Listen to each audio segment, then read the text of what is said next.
For this step, we're going to take what we just practiced creating hue, tints, and shades and apply it to this outline of a flower.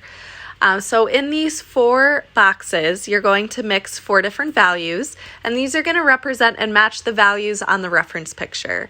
So looking at the reference picture, there is a really dark value, which would be close to a black.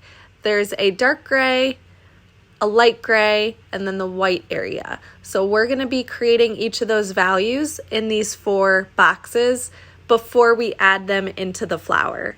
So mix together these 4 values. So one would just be your hue, so just pick any color, don't add too much water to it, and paint that into one of the boxes. And then you're going to mix a little bit of black with it to create a darker value. And then you can add more water to your value for the next step up on the tint. And then you can add even more water to it so it's almost white for when we go to fill in that lightest white value as your lightest tint.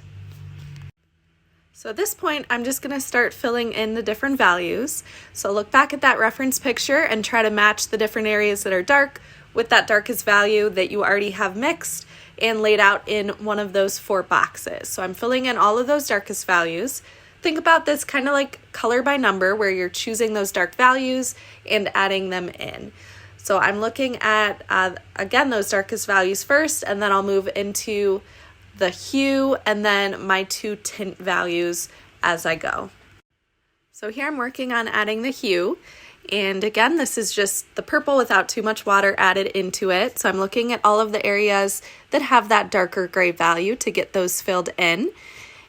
If you realize that your darkest value is not as dark as you need it to be, you can always go back and layer on top of it. Because again, watercolor is transparent. Sometimes you may need multiple layers. When you're working on your final project, you'll be able to add some charcoal into it in order to darken some of those values and bring in some more texture and detail. But this is very similar to how we're going to be going about filling in a posterized reference picture. This flower is posterized, which means that it's broken up into different sections of value. So it has, like I said before, the dark gray, the light gray, the white value, and the black values. So that's going to be similar to posterizing your reference picture with your portrait, where everything's going to be broken up in those separate sections of value for you.